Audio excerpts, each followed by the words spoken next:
Assalamualaikum warahmatullahi wabarakatuh.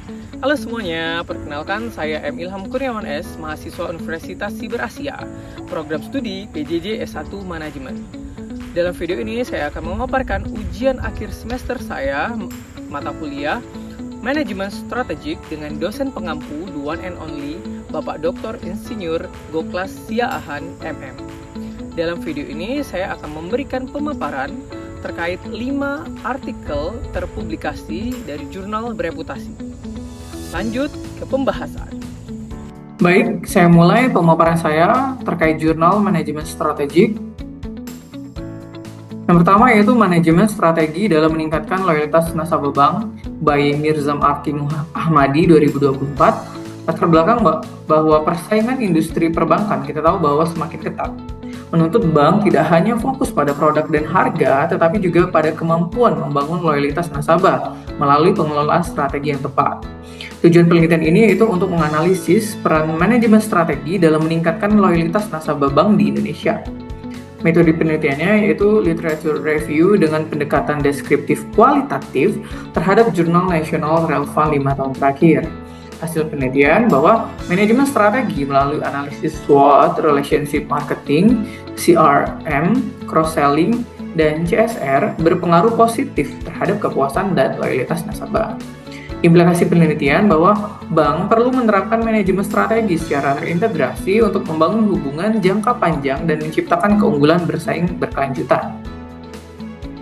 Yang kedua, yaitu manajemen strategi sumber daya manusia pendidikan di era 4.0 by Sri Nurabdiah Pratiwi 2020. Latar belakangnya bahwa perkembangan teknologi kita tahu pada era revolusi industri 4.0 atau 4.0 itu menuntut lembaga pendidikan untuk memiliki SDM yang kompeten, adaptif, dan profesional agar mampu menghadapi perubahan lingkungan pendidikan yang semakin dinamis. Tujuan penelitiannya bahwa untuk menganalisis penerapan manajemen strategi SDM manusia pendidikan dalam menghadapi tantangan revolusi industri 4.0. Metode penelitian, studi literatur dengan pendekatan deskriptif kualitatif melalui analisis artikel jurnal dan buku ilmiah yang relevan. Untuk hasil penelitiannya bahwa penerapan manajemen strategi SDM melalui perumusan dan implementasi strategi yang tepat mampu meningkatkan kompetensi, profesionalisme, dan daya saing aktor-aktor pendidikan.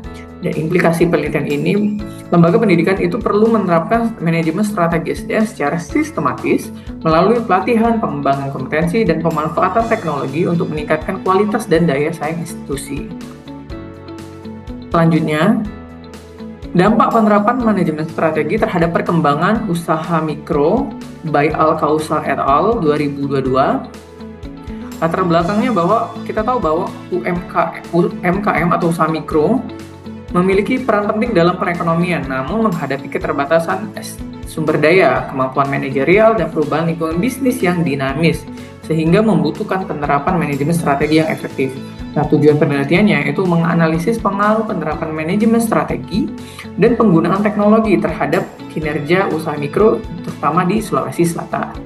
Metode penelitian ini menggunakan data primer melalui wawancara dan kuesioner terhadap 200 pelaku usaha mikro, dianalisis menggunakan path analysis. Hasil penelitian, evaluasi strategi berpengaruh positif dan signifikan terhadap volume penjualan dan BEP, sedangkan penggunaan teknologi berpengaruh positif terhadap peningkatan laba usaha mikro.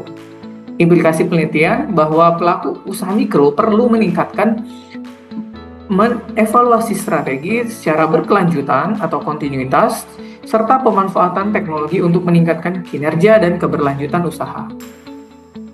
Selanjutnya yaitu manajemen strategi pengembangan pendidikan non-formal by Gagu Wahyu Puspito et al. 2021.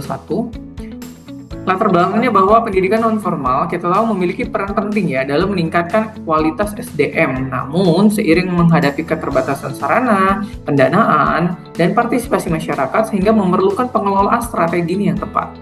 Tujuan penelitian ini untuk menganalisis penerapan manajemen strategi dalam pengembangan pendidikan non-formal pada PKBM Wana Bakti.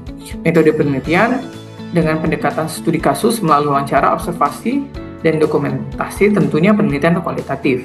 Hasil penelitian ini Penerapan analisis SWOT dan SPACE menunjukkan posisi strategi agresif yang mendukung pengembangan pembiayaan sarana prasarana, kualitas lulusan, dan prestasi peserta didik untuk lingkungan pendidikan non-formal. Dan implikasi penelitian ini perlunya menerapkan manajemen strategi yang sistematis agar mampu meningkatkan kualitas layanan, daya tarik masyarakat, dan kontinuitas lembaga. Selanjutnya yaitu Conceptual Framework for the Strategic Management Literature Review, ini by Vertas et al. 2020. Latar belakangnya bahwa perbedaan pemahaman mengenai konsep dan pendekatan manajemen strategik berpotensi menimbulkan ketidaktepatan dalam perumusan dan evaluasi strategi organisasi, sehingga diperlukan kerangka konseptual yang komprehensif. Untuk apa? Untuk menyusun kerangka konseptual manajemen strategik berdasarkan kajian literatur yang sistematis. Metode penelitian ini yaitu systematic literature review terhadap buku, artikel, jurnal, dan proceeding konferensi terkait manajemen strategi. Hasil penelitian bahwa manajemen strategik ini terdiri dari berbagai pendekatan yaitu klasik, evolusioner, sistematik, dan prosesual yang saling melengkapi dalam perumusan, implementasi, dan evaluasi strategi. Implikasi penelitian, organisasi perlu menerapkan manajemen strategik secara fleksibel dan adaptif dengan mempertimbangkan dinamika lingkungan serta integrasi strategi, struktur, dan sistem evaluasi. Baik, dari 5 jurnal yang saya paparkan bahwa terdapat keterkaitan topik jurnal dengan materi manajemen strategi. Topik jurnal yang dianalisis pada paparan saya tadi secara langsung itu berkaitan dengan inti materi manajemen strategik, khususnya pada tahapan perumusan, implementasi, dan evaluasi strategi organisasi. Nah, jurnal-jurnal saya tadi tentang loyalitas nasabah, pengembangan SDM, usaha mikro, dan pendidikan non-formal itu relevan dengan sesi 1-2 konsep manajemen strategik yang memandang bahwa strategi sebagai proses terintegrasi untuk mencapai tujuan organisasi. Sesi 4 dan 5 tentang analisis lingkungan internal dan eksternal, sesi 6 dan 7 perumusan dan implementasi strategi, serta sesi 11-12 tentang perubahan organisasi dan SDM. Ini daftar pusaka yang saya gunakan. Terima kasih. Itu tadi pemaparan saya mengenai 5 artikel terpublikasi dari jurnal bereputasi. Mohon maaf apabila ada kekurangan dan saya ucapkan terima kasih kepada Bapak Dr. Insinyur Goklas Siahaan MM. Sampai jumpa di video berikutnya. Wassalamualaikum warahmatullahi wabarakatuh.